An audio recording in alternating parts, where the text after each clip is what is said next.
ایک سوال اکثر کیا جاتا ہے کہ مولد منانا کیسا ہے؟ جو اپنے آپ کو مسلمان کہتا ہو، جس کو رسول اللہ صلی اللہ علیہ وسلم کی پیدائش کی خوشی نہ ہو۔ محبت ایک بڑا عجیب جذبہ ہے جو اللہ تعالیٰ نے ہر انسان کو دیا ہے، اور اس کا مقام دل ہوتا ہے۔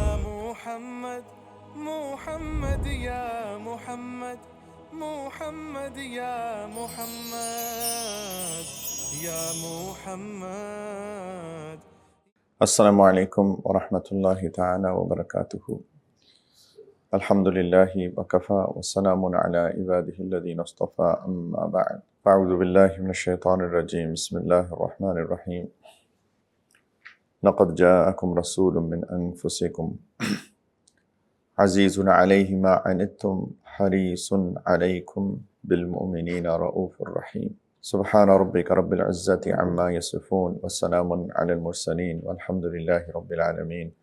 اللہم صلی علی سیدنا محمد وعلی آل سیدنا محمد وبارک وسلم۔ اللہم صلی علی سیدنا محمد وعلی آل سیدنا محمد وبارک وسلم۔ اللہم صلی علی سیدنا محمد وعلی آل سیدنا محمد وبارک وسلم۔ سبحانک لا علم لنا الا ما علمتنا انک انت العلیم الحکیم۔ اللہم انفعنا بما علمتنا وعلمنا ما ينفعنا وزدنا علما۔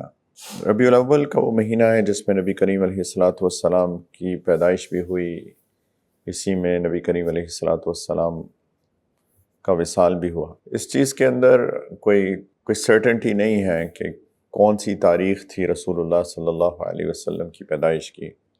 کچھ نے کہا کہ 12 ربیع الاول ہے، کچھ نے 8 ربیع الاول بھی کہا، اور بھی تاریخیں تاریخ کی کتابوں میں ملتی ہیں، لیکن جو مشہور ہو گیا وہ 12 ربیع الاول کا دن ہے۔ اور 12 ربیع الاول کو بہت سارے لوگ مولد مناتے ہیں۔ ایک سوال اکثر کیا جاتا ہے کہ مولد منانا کیسا ہے؟ جو لفظ ہے نا مولد، یہ عربی زبان کے اندر یہ اسم ظرف بھی ہے اور یہ مصدر بھی ہے۔ اسم ظرف میں بھی ظرف زمان بھی ہے، ظرف مکان بھی ہے۔ یہ جو لفظ ہے ظرف، اگر اس کو مصدر کے معنی میں لیا جائے تو نبی کریم صلی اللہ علیہ وسلم کی پیدائش کا ہونا۔ تو کون مسلمان ہوگا جو اپنے آپ کو مسلمان کہتا ہو، جس کو رسول اللہ صلی اللہ علیہ وسلم کی پیدائش کی خوشی نہ ہو اور اس خوشی کو نہ مناتا ہو؟ وہ تو مسلمان ہی، اس کی ایمان کے اوپر ہی شک ہے۔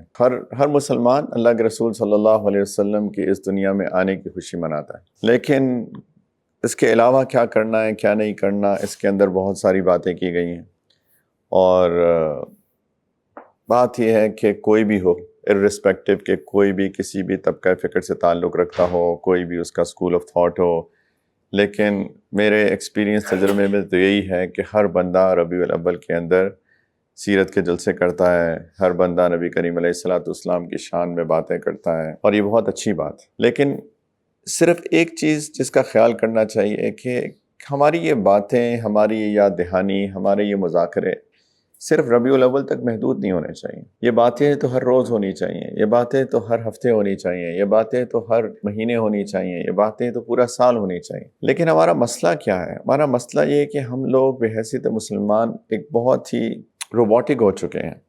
صرف ہماری نمازیں بھی ٹک مارک ہوتی ہیں، ظہر پڑھ لی، عصر پڑھ لی، مغرب پڑھ لی، عشاء پڑھ لی، فجر پڑھ لی، رمضان آ گیا، روزے ہو گئے، اچھا کتنے رہ گئے، 20 رہ گئے، 25 رہ گئے، 10 رہ گئے، 8 رہ گئے، ہم ٹک مارک کر رہے ہوتے ہیں، ایک گزر گیا، دوسرا گزر گیا، تیسرا گزر گیا، آدھا ہو گیا، آدھا رہ گیا، صرف ٹک مارکس ہیں۔ جو روح ہے ان ساری عبادات کی، جو روح ہے ہمارے دین کی، اس روح سے ہم بہت دور جا چکے ہیں۔ اور یہ شکوہ آج کا نہیں ہے، یہ شکوہ تقریباً ہر زمانے کا ہی ہے۔ امام غزالی رحمہ اللہ تعالیٰ نے اپنی کتاب احیاء علوم الدین لکھی، جس میں انہوں نے کہا کہ دین کے علوم کا دوبارہ زندہ کرنا ضروری ہے، اس کا احیاء ضروری ہے، اس کو دوبارہ سے اس کا ریوائول چاہیے کہ لوگوں کو کیا ہو گیا ہے۔ اقبال رحمۃ اللہ علیہ نے آج سے 150 سال پہلے یا جتنا بھی، انہوں نے بھی یہی شکوہ کیا، رگوں میں وہ لہو باقی نہیں ہے، وہ دل وہ آرزو باقی نہیں ہے، نماز و روزہ و قربانی و حج یہ سب باقی ہے، تو باقی نہیں۔ خدا نکل چکا، صرف ٹک مارکس رہ گئے، صرف کچھ سیرت کے جلسے رہ گئے، کچھ تھوڑے سے مذاکرے رہ گئے، کچھ ڈیکوریشن رہ گئی، کچھ بلب رہ گئے، کچھ نعرے رہ گئے، اور بس اس کے بعد ربیع الاول ختم ہوتا ہے۔ یہی چیز محرم میں ہوتی ہے، محرم میں بھی سینہ حسین رضی اللہ تعالیٰ عنہ کی شہادت کا ذکر ہوتا ہے، تذکرہ ہوتا ہے، رونا دھونا ہوتا ہے، اور جیسی محرم ختم ہوتا ہے پھر سے وہی چال بے ڈھنگی جو پہلے تھی وہ اب بھی ہے۔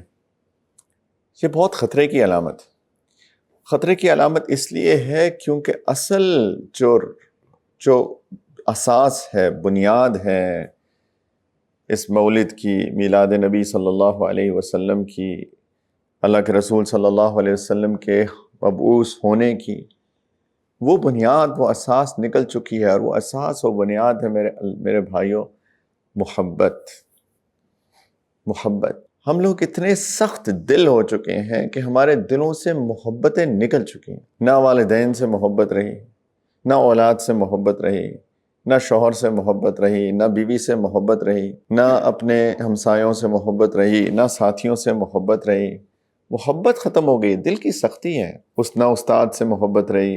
محبت ہوتی ہے نا ایک چیز، محبت ایک بڑا عجیب جذبہ ہے جو اللہ تعالیٰ نے ہر انسان کو دیا ہے، اور اس کا مقام دل ہوتا ہے۔ جو محبت کا مادہ ہے وہ ہے حب، جو محبت کو جو عربی زبان میں کہتے ہیں وہ ہے حب۔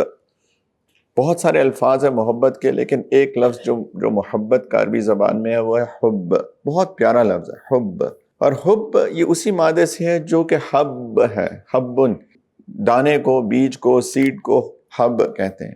اصل میں یہ ایک بیج ہے جو کہ دلوں میں بویا جاتا ہے اور اس کی حفاظت کی جاتی ہے، اور جب اس کی حفاظت کر کے اس کو پانی دیا جاتا ہے، اس کا خیال کیا جاتا ہے، اس کو بڑا کیا جاتا ہے، تو پھر ایک درخت بنتا ہے، اور وہ ہے محبت کا درخت۔ لیکن ہم نے اپنے دلوں کی حفاظت ہی نہیں کی، نہ ہی وہ جو اللہ نے اس محبت کا بیج ہم سب کے دلوں میں پڑا ہوا ہے، اس کی حفاظت نہیں کی گئی، اس کو پانی نہیں دیا گیا، اس کا خیال نہیں رکھا گیا، اور یہی وجہ ہے کہ ہمارے دلوں کے دل سخت ہو گئے۔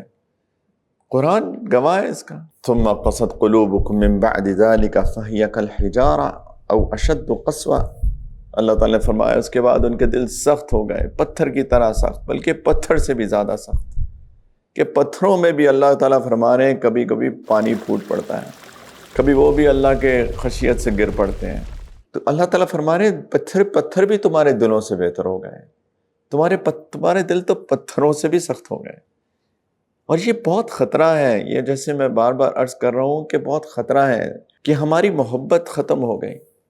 محبت کیا ہوتی ہے؟